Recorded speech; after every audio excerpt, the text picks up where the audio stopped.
Your bones are getting weaker. After 60, it accelerates. You're taking calcium, you're taking vitamin D, but nothing seems to stop the loss. Why? Harvard followed 8,500 people for 12 years. The shocking finding, thousands were taking calcium, yet still losing bone.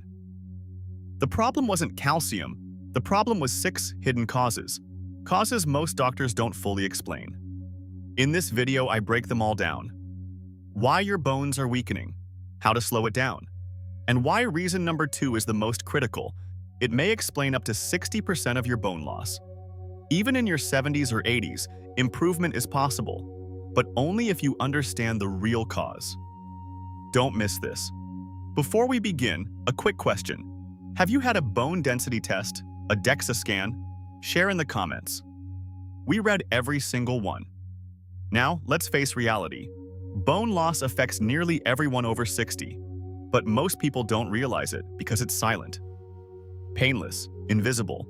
One day, it's back pain, a stumble on the stairs, a minor fall, an x-ray. The doctor says osteopenia or osteoporosis. According to the National Institutes of Health, 50% of women and 25% of men over age 50 will experience an osteoporosis-related fracture in their lifetime. 20% of seniors who suffer a hip fracture die within 1 year. 40% never regain independent mobility. But here's the hope. Your bones are living tissue. They constantly remodel. Every day, old bone cells break down and new bone cells are formed. In your 20s, building exceeds breakdown. In your 30s, you reach peak bone mass, the strongest bones of your life. Then the balance gradually shifts. Less building, more breakdown. After age 50, women may lose 1 to 2% per year, men about 0.5 to 1%. Over 20 years, that can mean 20 to 40% bone loss. Many people say, it's just part of aging. But it isn't inevitable. Research from Harvard, Mayo Clinic, and Stanford shows that with the right intervention, bone loss can be slowed, and in some cases, partially reversed, even in your 60s, 70s, and 80s. Early warning signs: height loss. Have you lost 1 to 2 inches, 2 to 3 centimeters, since age 50? The vertebrae in your spine may be compressing. If you've lost 2 inches or more, it could signal significant bone loss. Chronic lower back pain, especially when standing up. When spinal bones weaken, small compression fractures can occur. Loose or missing teeth. The jawbone can weaken as well. Tooth roots lose support. Reduced grip strength. Are you struggling to open jars? Research from Johns Hopkins shows that lower grip strength is associated with lower bone density. Posture changes. Is your upper back rounding forward?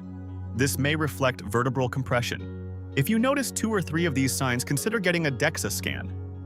Early detection can change outcomes. But first, you need to understand why bone loss happens. There are 6 main causes, and they're all connected. Let's break them down. The first reason, your hormones are changing, and this directly impacts your bones. In women, menopause represents the most significant hormonal transition. Estrogen levels decline sharply. Estrogen is one of the body's most powerful bone protectors. It stimulates osteoblasts, the specialized cells responsible for building new bone tissue, and simultaneously slows down osteoclasts, the cells that break existing bone down and resorb it into the bloodstream. When estrogen drops during and after menopause, this delicate balance collapses. Osteoclast activity accelerates dramatically. Bone breakdown speeds up while bone formation slows down. The result is rapid, often silent bone loss.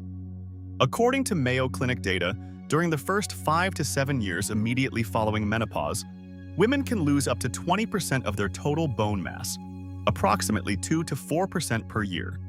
To put that in perspective, if a woman enters menopause at age 50, by the time she reaches 57, she may have lost nearly 1/5 of her bone density. That's equivalent to losing the structural integrity of an entire vertebra or a significant portion of hip bone, all without any noticeable symptoms. This isn't just about density, it's about architecture. Bone isn't solid. It's a honeycomb-like lattice of trabecular struts and cortical shells. When estrogen drops, the inner scaffolding begins to deteriorate. The trabeculae become thinner. Some disappear entirely. The remaining struts become more widely spaced. The bone becomes porous, literally full of holes. This is why the condition is called osteoporosis, porous bones.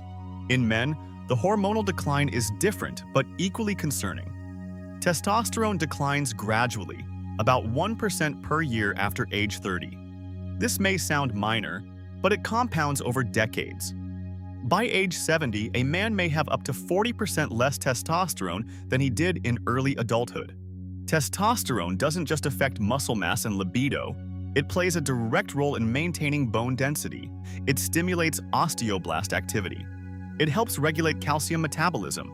It supports the production of growth factors that influence bone remodeling. Research from Stanford University followed over 3,200 older men for a decade and found that men with low testosterone levels lost bone approximately 3.5% faster per year compared to men with normal levels.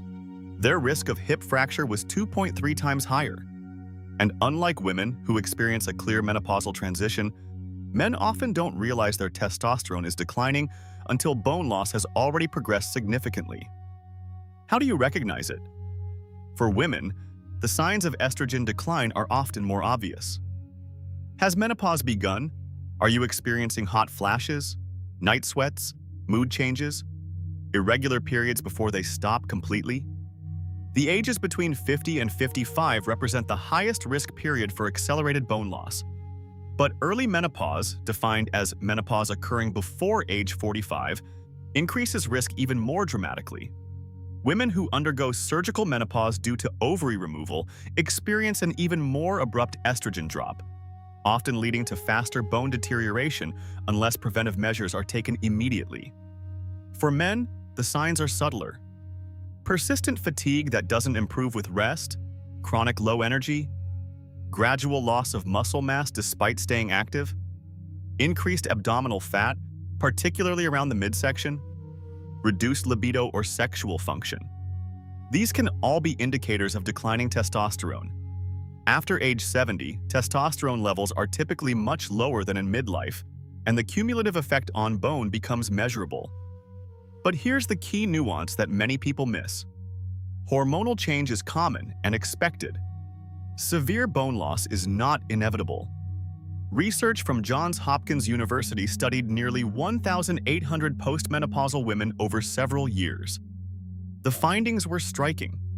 Women who consumed adequate amounts of calcium, vitamin D, and vitamin K, combined with weight-bearing exercise 3 to 4 times per week, were able to maintain their bone density despite estrogen decline. In some cases, they even showed modest improvements. Their bones didn't continue deteriorating at the typical 2 to 4% annual rate. They stabilized, some even rebuilt a small percentage of lost density.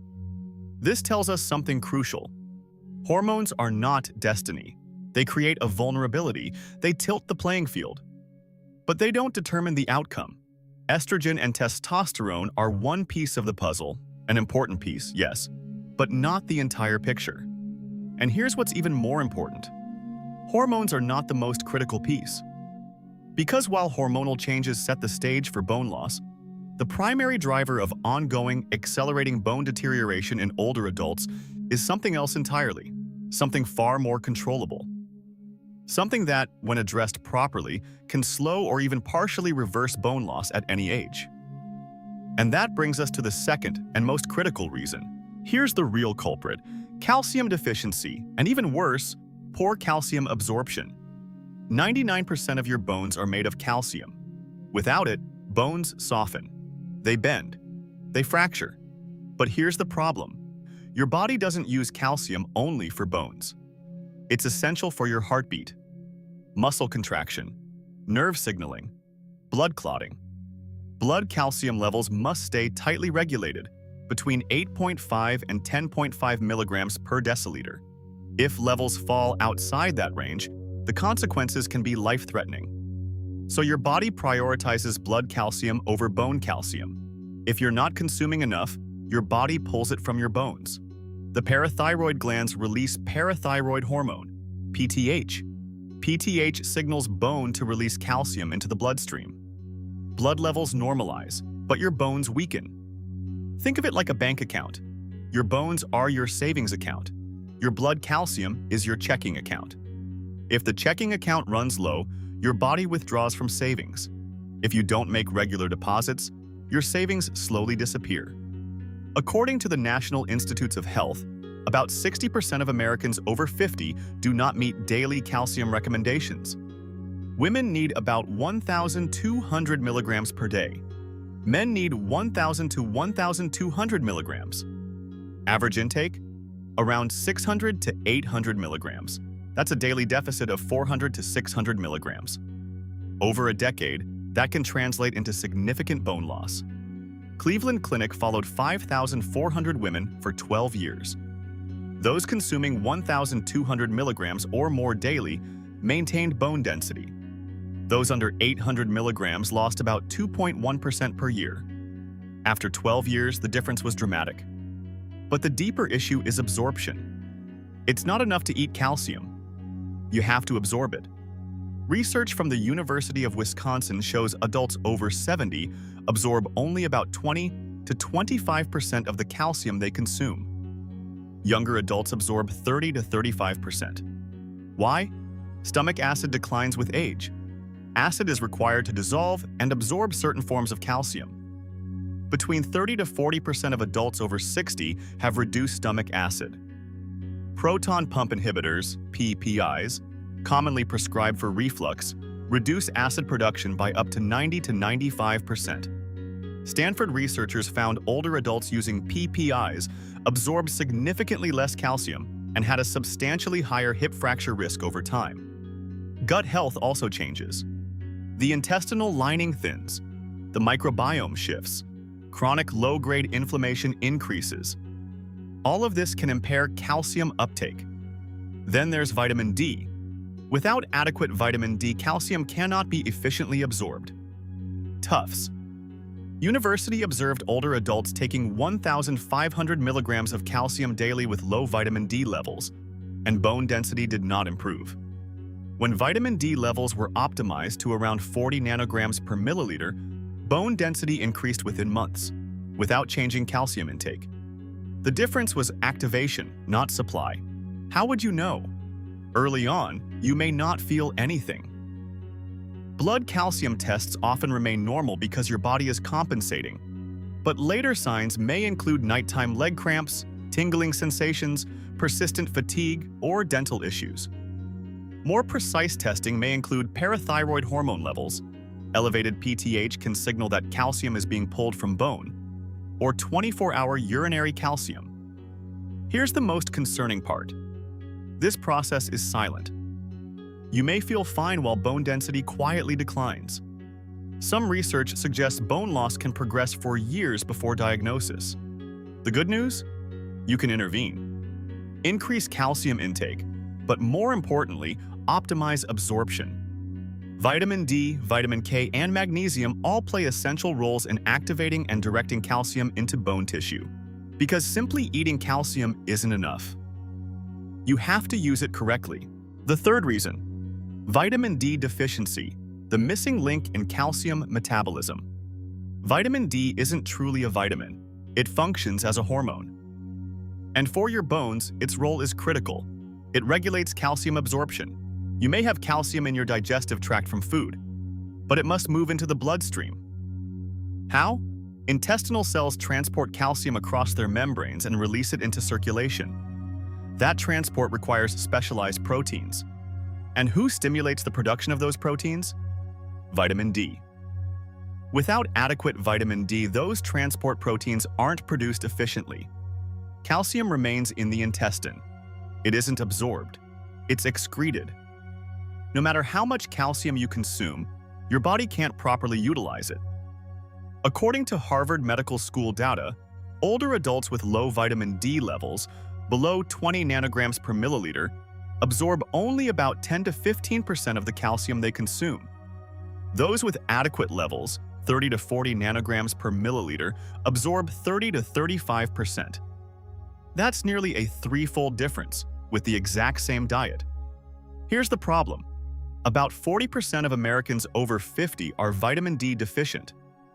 After age 70, that number approaches 60%. Why? Sun exposure decreases. As we age, the skin's ability to produce vitamin D declines by up to 75%. At age 70, 30 minutes in the sun may produce what a 25-year-old produces in just 10 minutes. We also spend less time outdoors. Mobility limitations, fear of skin cancer, sunscreen use. SPF 30 can reduce vitamin D synthesis by up to 99%. In northern regions, from October through March, the sun's angle is too low for meaningful vitamin D production for months at a time. Kidney function also declines with age. Vitamin D must be activated in the kidneys. Reduced kidney efficiency means less conversion into its active hormonal form. Mayo Clinic researchers evaluated 4,700 older adults and found those with low vitamin D levels lost bone 40% faster and had more than double the risk of hip fracture. Fall risk also increased because vitamin D is essential not only for bone, but for muscle strength and balance. A University of Zurich study found that daily supplementation of 800 IU over 3 years reduced fall risk by 19% and fracture risk by 20%. How would you notice deficiency? Muscle weakness, especially in the hips and thighs. Diffuse bone discomfort. Fatigue. Low mood. Frequent infections. The most reliable test is a blood level of 25-hydroxyvitamin D. Levels of 40 to 60 nanograms per milliliter are often considered optimal. 30 to 40 nanograms per milliliter is generally adequate. 20 to 30 nanograms per milliliter insufficient. Below 20 nanograms per milliliter deficient. But here's the key point. Vitamin D alone is not enough. Vitamin D helps move calcium into the bloodstream. It does not ensure that calcium is properly deposited into bone. That requires another essential nutrient. The fourth reason, vitamin K and magnesium deficiency, the hidden players. Vitamin K activates osteocalcin. Osteocalcin is the protein that binds calcium into bone tissue. Without vitamin K, osteocalcin remains inactive. Calcium may circulate in the bloodstream, but it cannot effectively attach to bone. Worse, it may deposit in blood vessels instead, contributing to vascular calcification, while bones fail to strengthen. Research from Tufts University found that older adults consuming less than 100 micrograms of vitamin K per day had about a 30% higher risk of hip fracture compared to those with higher intake. Here's the issue. Many Americans don't reach recommended intake levels. The general recommendation is around 90 to 120 micrograms per day, yet average intake is often closer to 60 to 80 micrograms. Vitamin K is primarily found in leafy green vegetables, kale, collard greens, spinach, broccoli. These foods are frequently underconsumed, especially in older populations. Magnesium is equally essential. It regulates calcium metabolism. It helps control parathyroid hormone. It plays a role in activating vitamin D, and about 60% of the body's magnesium is stored in bone tissue itself. According to data from the National Health and Nutrition Examination Survey, roughly half of Americans do not meet daily magnesium requirements. Men typically need about 420 milligrams per day. Women about 320 milligrams. Average intake often falls between 250 to 300 milligrams.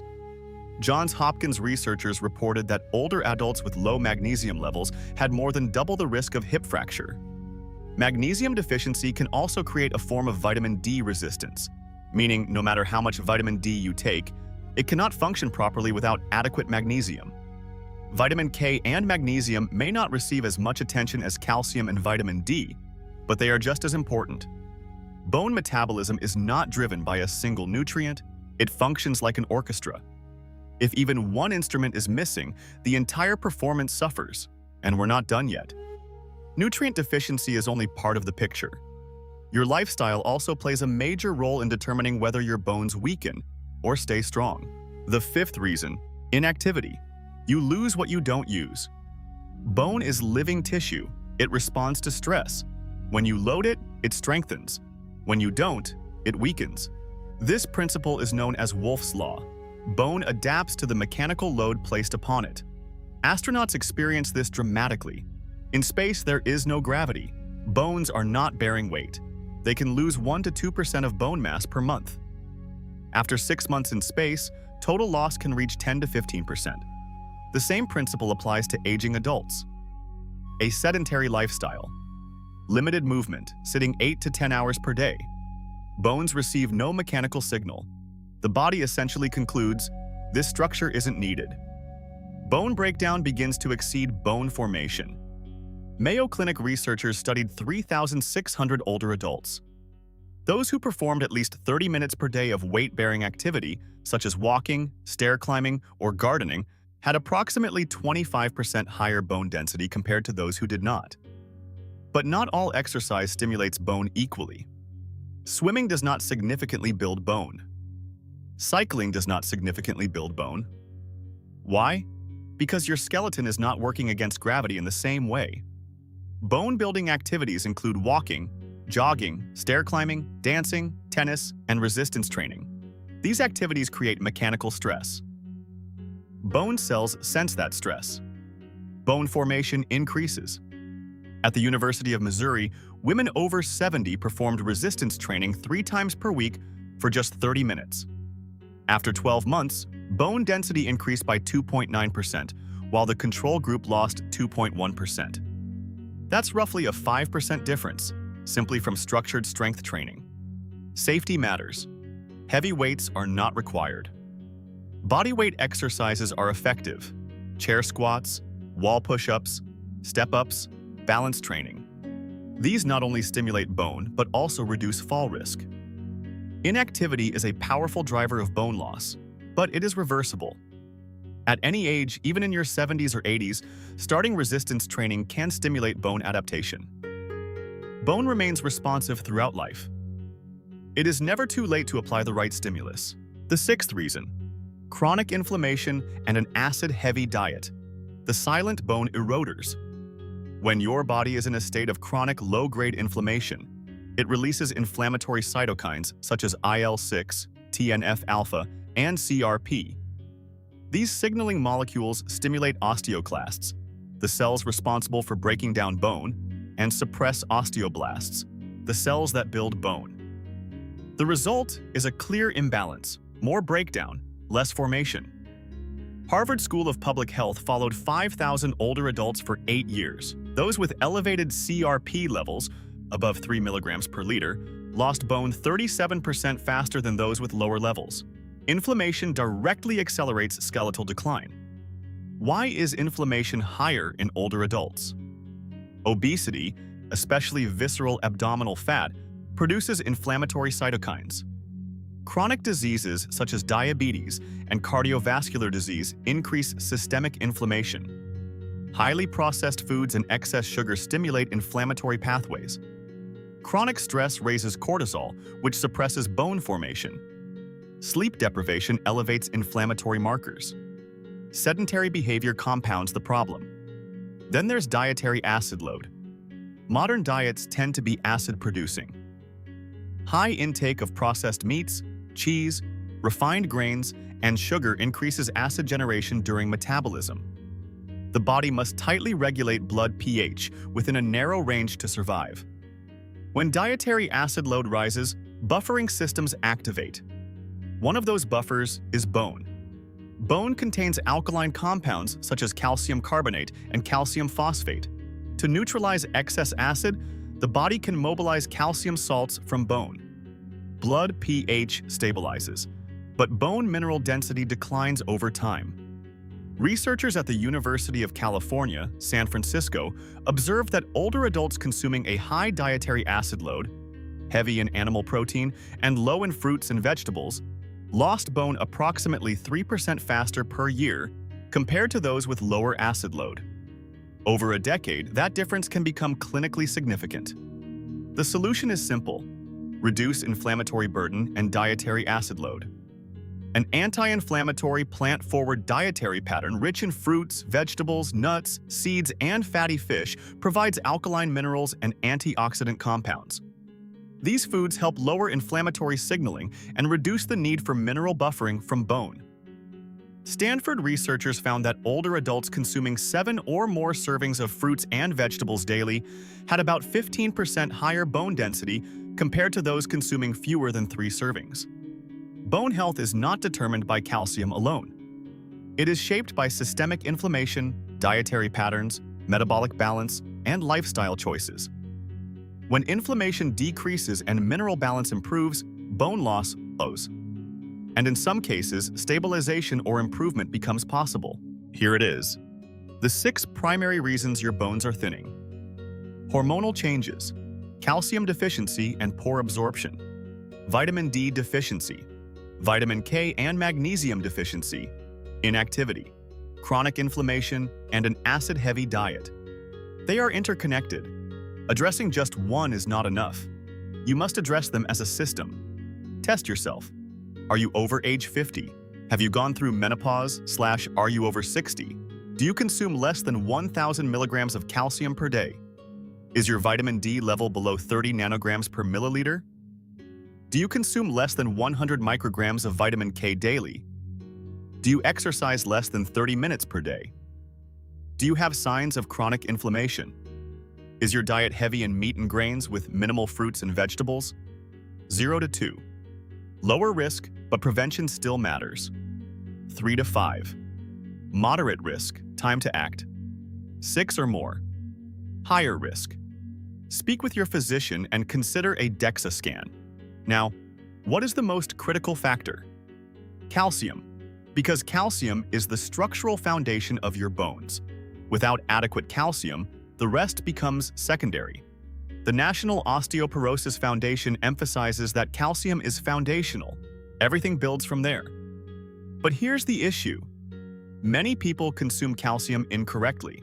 The wrong sources, the wrong timing, poor absorption. As a result, much of it is wasted. In the next video, we'll address this directly. The best dietary sources of highly bioavailable calcium. Which foods provide the most efficient absorption? How to consume calcium properly, morning or evening. With food or on an empty stomach. Which nutrient combinations optimize absorption? Calcium with vitamin D, calcium with vitamin K, ideal ratios. Which substances interfere with calcium absorption? Caffeine, excess sodium, and how to manage them. When supplementation is necessary, calcium carbonate versus calcium citrate. How much per day? Is 1,200 milligrams sufficient? Can too much become harmful? We'll cover the evidence-based practical strategy for strengthening bone, steps you can begin today. If you'd like to continue this series, subscribe and enable notifications. Each video will build on the previous one, creating a complete system for bone health. What topic would you like us to explore next? Share your thoughts in the comments. Your feedback shapes this series. If this video provided value, consider sharing it with someone who may benefit. Bone loss is silent, but its consequences are serious. The right information can help prevent fractures and preserve independence. Thank you for watching. I'll see you in the next video.